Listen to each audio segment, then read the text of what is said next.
Drum and bass of jungle zijn benamingen voor het nieuwste genre in de elektronische dansmuziek. De meeste platen worden gemaakt in Londen. Hectische drumpatronen en subsonische baslijnen zijn de belangrijkste ingrediënten van drum and bass. Terwijl grote artiesten als Björk, Jamiroquai en Therapy zich door deze ritmes laten beïnvloeden, verblijven de makers van drum and bass meestal buiten de schijnwerpers. Zo komen de jonge twintigers achter de namen Photek en Source Direct slechts buiten als ze zich verplaatsen bij BMW of Ferrari. En zit Squarepusher, die met het album Feed Me Weird Things wekenlang hoog in de moordlijst stond, het liefst de hele dag in zijn studio.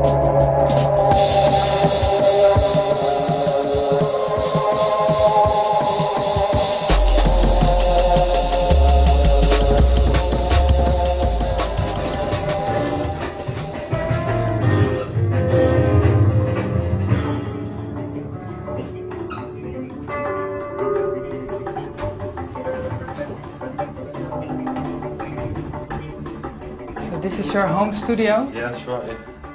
Yeah. This is Squarepusher Central. Yeah. You work here all the time? Yeah. Basically, it's my full-time residential studio. Okay, so I'll just basically I'll run you from that again, and I'll show you what happens. It's that, you know, it all breaks down into separate layers. Basically, drums on its own, bass guitar part, clavinet part, which is like 101, and then sort of like a sort of 101 kind of sound on top. So do you see how it kind of just all sort of sits in layers, basically. It's quite good having it on 8-track. It's really good for mixing tracks down because you can bring stuff in and out really easily. You know, and so forth.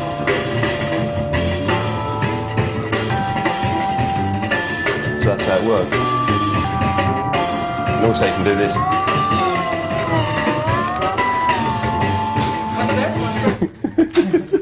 It's just the pitch control. It's really good. It's really handy.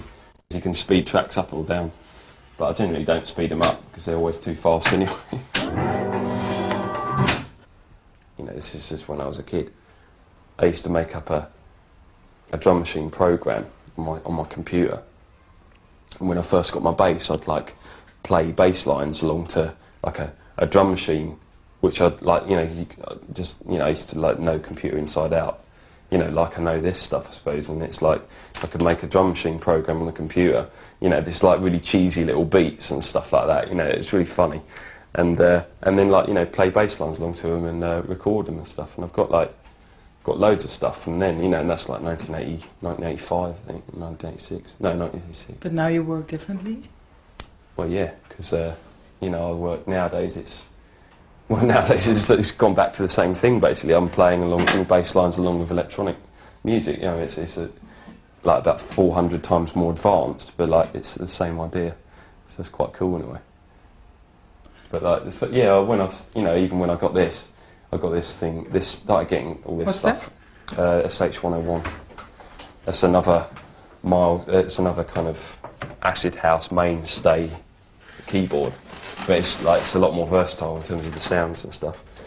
But this is the first thing I got on it. I saw all these sliders on it and thought, oh yeah, this fits into my fits into some kind of image with all these buttons and stuff. You know, you give it all that and give it some. And so I got the man to plug it in for me. And I was like, oh yeah, and it's like, wow, you know, it's the machine. You know, this is it. It's like.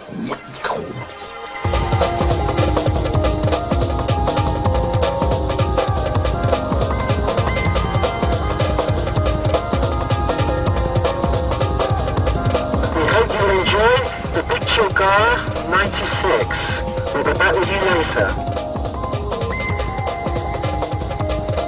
I'll let the engineers know you're here. Is there anything else you need to tell me before you bundle off? Has anything changed? I don't know, do you reckon I could do some kind of sound check at some point?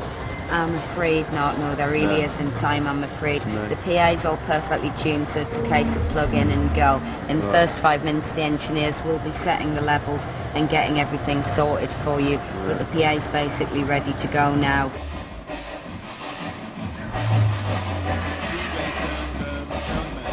Do you often play this kind of big festivals? No, this is the first festival I've ever done. So how do you feel about that? Yeah, I'm quite excited, but it doesn't look. I don't know. I thought it'd be bigger, but well, whatever. We'll see. Are you nervous? No, but I will be. I will be about an hour before I go on.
I don't have a coherent kind of picture of what I want from music, you know.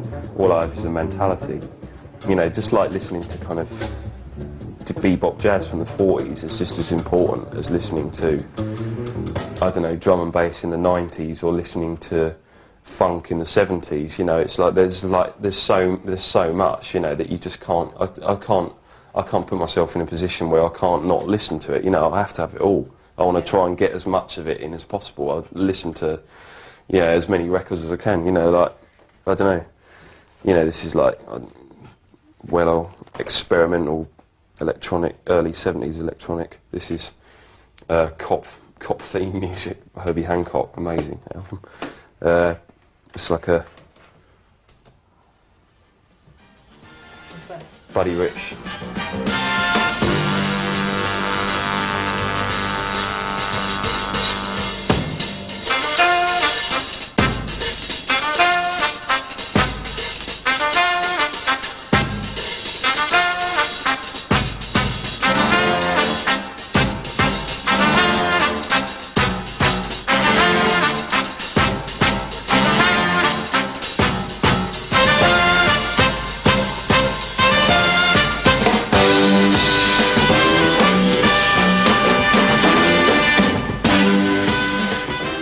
You know, the thing is that all of the rhythms of drum and bass aren't new.